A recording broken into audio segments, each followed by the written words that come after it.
My beloved brothers and sisters, this is Leara coming to you from Mother Maui, and I just wanted to give you my outlook on Comet Elenin and what I think about it.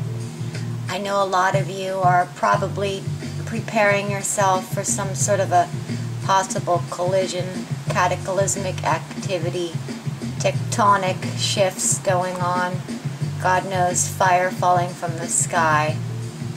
The reason that I'm bringing this up is because I just got this article not that long ago sent to me from a friend about a letter that NASA sent to the White House telling them to basically prepare for cataclysmic activity of some sort. This is the letter. Breaking. Comet Elenin White House letter addresses United States must prepare for comet collision. You know, something to me smells a little fishy, because for starters, if NASA says that this comet is headed towards the Earth, for starters, NASA is also the same people behind these fraudulent chem cloud charts, or these fraudulent contrail charts that are really full of chemical trails that they're passing over and trying to brainwash us as just natural water vapor out of the back of, jets. Excuse me. I just got over having a pretty bad case of laryngitis. Anyway, before I get into this letter that I'm actually going to read to you a little bit, sent to the White House from NASA, which I think is something that could be just a completely another doctored staged event, because now NASA, they're known for it. Now let me take you back somewhere just to remind you why I don't trust NASA. Check this out at the top. This is NASA's online school cloud chart for kids on contrails. Check this out. And I thought, this is why I do not trust NASA. For starters, $60 billion last year was submitted to NASA, broken into different parts, but it was to fund NASA. $60 billion by a United States Senate.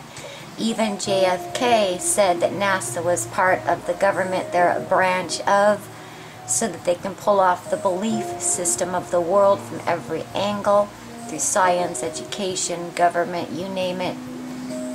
Let me show you, though, what NASA is teaching our kids. Look at this here. It says contrails and cirrus clouds. Now what these are cirrus clouds, but they're man-made. These been around, oh gosh, I've seen these in the late 50s, movies of them. They've been around that long. Check this out. Sorry about the camera. See how it's all orange and streaky in the background? That is textbook cirrus type clouds from chemtrails that have been morphing out into cloud type shapes. Look at this. This is just blatant in your face, lying to your face, and they know it because they're behind a lot of these plasmas that are in the sky. NASA's involved. Okay, let's check something else out here.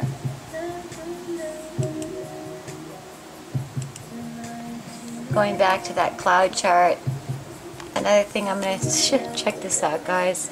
I showed this on another channel. Video. They're telling the kids, here you go. Here's a contrail. I mean, look at the caterpillar legs. This is textbook with the white background already morphed out with a bunch of chem cover. Look at this. Here's another one. This is why you can't trust NASA. Go to one other place, and up at the top of this silly, cloud chart for kids about contrails, they have one more link here. Contrail chart.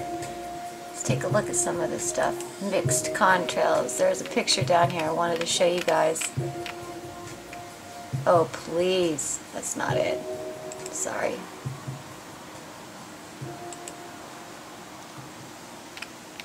Look at this, guys. This is from NASA for kids. This is why I can't believe a comet might even be coming. And supposedly something really weird is that why is it that NASA turned off the granddaddy of all near-Earth object telescopes at SETI? Somebody told me about this. I actually found a link about it. I'll have to probably dig a little deeper. But I think it could be possible because NASA knows that the Comet Elenin really is not coming to the Earth. And I think this whole thing could be staged, because why would they be shutting down the granddaddy of all telescopes if they want to start watching this supposable, real threat to, colliding with Earth? Wait, go back here. Look at this. This is NASA. Multiple persistent spreading contrails.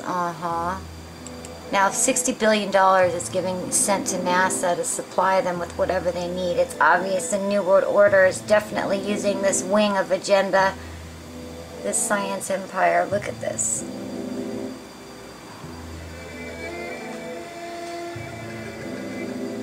Covered in chems.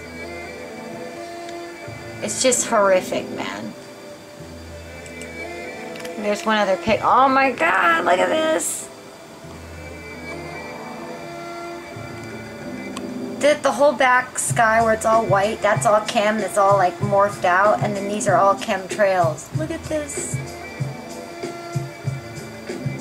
That's what I'm saying. It's like, how in the world can we trust NASA?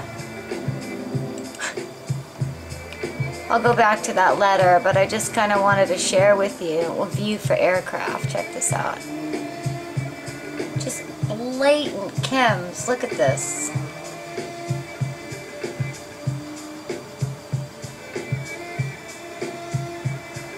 What they're teaching our kids, folks. And anyway, I don't want to get too trapped on that, but there's your, again, remember, there's what they're teaching our kids. So obviously, NASA is not to be trusted, along with the moon hoax. I mean, there are movies out there, if you want to look for them, about the 60s moon landing that will blow your mind. Scientific theorists that'll just rip it to shreds. Things all staged in a Hollywood, some sort of dark, set. Look like the moon, but I'm going to look at one other thing here. Persistent, what's up with this? It's just more crap. I don't need to go through all this too much. Again, they're just give you another idea. They're calling this also contrail. It's a chem. I mean, there's your textbook caterpillar legs. Okay, enough of that. I just wanted you guys to get the point. Another thing that kind of threw me for a tizzy about NASA, their lie on contrails. Check this out. I just had to check this out. I'm going to read you something from here that's hysterical. They're totally denying the fact that contrails are chemtrails again right here. Check this out. So again, you saw it's from NASA.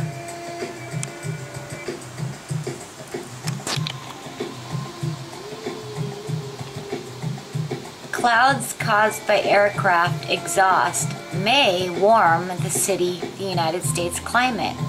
Okay. NASA scientists have found that cirrus clouds formed by contrails from aircraft engine exhaust are capable of increasing average surface temperatures enough to account for a global warming trend in the United States that occurred between 1975 and 1974. This result shows the increased cirrus coverage attributable to aircraft could account for nearly all the warming observed over the United States for nearly 20 years, starting in 1975. But it is important to acknowledge contrails would add to and not replace any greenhouse gas effect, said Patrick Menis, senior research scientist at NASA's Langley Research Center. Oh gosh, yeah, right. You know you can trust him. The study was published April 15th in the Journal of Climate during the same period. Warming occurred in many other areas where cirrus coverage decreased or remained steady, he added. Well, yeah, there's a gazillion different types of chem coverage. You know, you don't need cirrus clouds. If you just go to NASA's cloud chart online, you'll see there's about 70 different types of chem clouds. Doesn't necessarily mean they're not still totally geoengineering that area. But I just had to say, they're totally right there lying to you and telling you it's contrails. You know, they're the ones creating this plasma that they're calling clouds. They're in on the whole aspect of the fabrication, the experimentation. They're the ones up there that are building these space-based lasers and these gyrotron stations on the ground that are all working together with the HAARP, with these big, I guess I hear on the north and the south pole, they have these gigantic like plasma ball electromagnetic energy carriers that they're able to, I guess, blow stuff, you know, these chemical concoctions, these plasma like nanoparticle, very invisible foam into the atmosphere. They're doing some crazy stuff. Sorry, let me get back to here. So I want to get back over here and go back to this letter, because the thing that gets me is, like, for starters, why is it that NASA turned off the granddaddy of all near-Earth object telescopes if this thing is supposedly coming at us? You can look it up and find it. Look at this. I'm going to read this to you now. This letter. It's to the White House. This is cracking me up. This is from NASA. I just had to remind you how deceptive they are with all those chemtrails that they're telling you are contrails. Check this out. We had previously reported how planetary alignments with Comet Elenin causing big earthquakes, and about Comet Elenin huge mass, as objects with smaller mass having shorter elliptic orbit from 2 up to 100,000 years or so. Like asteroids or comets, the fact that Elenin comet C2010X1 enters our solar system close to the ecliptic with a period of 11,800 years long period orbit makes this object very dangerous. In latest development, now we learn a 10-page letter is already out on the web since October 2010, which proves that United States NASA and the White House know about Elenin and consider it a real threat. On October 11th, 2000, Elenin will be only 0.246 AU away from Earth. That's a quarter of the distance to the Sun. It's possible even more dangerous against Earth than we understand. Now, this is where I have to say something really quick. Again, I don't buy what NASA says with their fabricated cloud atlases and all of their development with Project Bluebeam, which they want to use. That's how they're going to, do a fake alien holographic invasion. You have no idea how NASA is involved with this New World Order agenda of global enslavement. They are the brains behind masterminding fake asteroids possibly coming to Earth so that they can create some sort of a HAARP attack. God knows what they have prepared. But, it makes you wonder, is this really going to come? Is this really for real? And why'd they shut down the granddaddy of all near-Earth object telescopes if they're supposed to be watching? The thing's fishy. It makes me think it's not really coming, and they don't want anybody to not see that it's not coming. I'll finish reading. They are calculating and preparing to, if possible, take action against this comet. John, director of the White House Office of Science and Technology Policy, or OSTP, outlined plans for A. Protecting the United States from a near-Earth object that is expected to collide with Earth. Interestingly, Comet C-2010X1 Elenin was only discovered by civilian Leonid Elenin on December 10, 2010. Yeah, well, that's the story. Of course, they have to make something sound plausible. In the official White House letter below, written back in late October 2010, the White House addressed the possibility of a comet asteroid striking the Earth.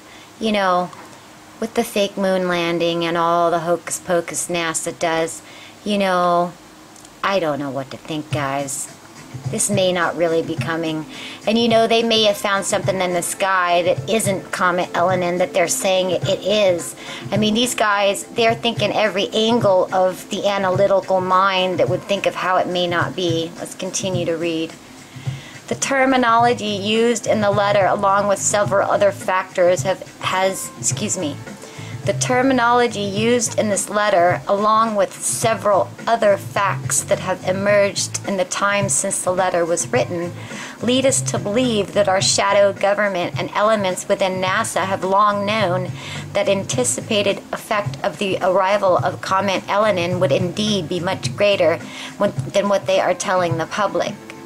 In fact, we believe that the White House letter below may be the smoking gun to help prove that the government indeed knows that the potential consequences facing planet Earth from this comet will be far more disastrous than they are officially telling the public. Yeah, or it's not really coming. It could just be a great hoax to pull over the world so that they can do some harping out of control. Okay, I am trying to tell you right now, I predict some serious cataclysmic activity is going to happen by October, sometime in October. I'm not, maybe even November. I'm not, who knows tomorrow. All I can say right now is something is planned. Why in the heck, for starters, when I found out that they turned off the granddaddy of all near-Earth object telescopes at SETI this year, I thought, what the heck? Well, because it's not really coming and they don't want anybody to see that it's not. Check out this letter, you guys. I will leave the link below the video so that you can go ahead and read it yourself. I'm not going to read all 10 pages, but it's just... Excuse me. I find it very, very, very interesting. Sorry, guys. My thingy's out. I find it very, very interesting that this letter... This is from NASA. Now remember, NASA works hand in hand with the government. The government tells NASA what they want them to say to the public so that they think it's from the Empire NASA putting this out. Hon, this is all staged. You know, they're all worshiping, you know, bowing to the burning owl, you know, having their gay little parades and rituals, okay, and conjuring this stuff up all at the same time. Don't be a fool. Check this out. This is the letter written to the White House from NASA, which is a branch of them, stating that we better prepare for some basic, possible, serious, you know, devastation coming, cataclysmic activity, whatever. Check this out. And pardon me, I've been barely able to talk. I've been detoxing, and I got over being a little bit sick from it, and doing tons of raw juice, like burning with garlic and ginger, carrot, beet, apple. Oh man, guys, it's so good. You gotta try it. Some arugula. That's how you get rid of your sickness, is you build your immune body. Look at this. Executive Office of the President, Office of Science and Technology Policy, Washington, D.C. But this is NASA, it says later in the message. It says right here, the Honorable Bart Gordon, Chairman, House Committee on Science and Technology, United States House of Representatives, 2321 Rayburn House Office Building, Washington, D.C. The Honorable Ralph M. Hall, Ranking Member, House Committee on Science and Technology, United States House Representatives, 2321 Rayburn House Office Building, Washington, D.C. Dear Chairman Gordon and Ranking Member Hall, This letter relates to Section 804 of the National Aeronautics of Space Administration,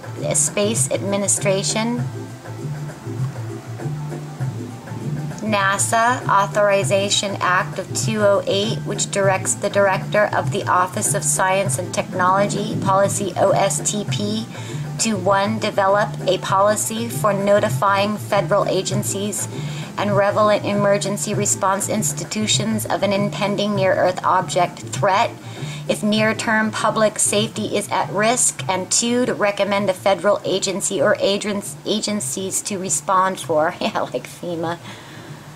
Okay, let's see. I'll read a little more, and then I'm going to leave you guys a link. It's just too darn long. It goes, A. Protecting the United States from a near-Earth object that is expected to collide with Earth, and B. Implementing a deflective campaign in consultation with international bodies should one be necessary. It says, as you are aware, NEOs, which are near-Earth objects, are asteroids or comets whose orbits bring them within a set distance of the Earth. With the position of these objects traveling sufficiently close to make an eventual collision, it's a possibility. No NEO large enough to present a hazard is known to be on a collision course with the Earth, and the probability of an impact by such an NEO is extremely low. The reason why they're saying that is they like to keep you in a docile, complacent place where you're in a world believing you're safe. They don't want you to get flipped out. But then it goes on here. Nevertheless, incidents of this nature have occurred in Earth's geologic past, and our immediate neighborhood of the solar system is continually showered by a very small and non-hazardous objects. Indeed, a steady stream of these objects enters the Earth's atmosphere on a daily basis, consisting mostly of dust-sized particles and estimated to total some 50 to 150 tons each day.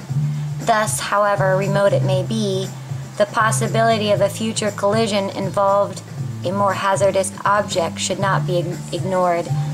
I don't want to go on there, but I'm telling you, if you go through it, it says in a few other possible places that it's definitely a possibility it's coming, 10-page letter. I'll leave the link under this video.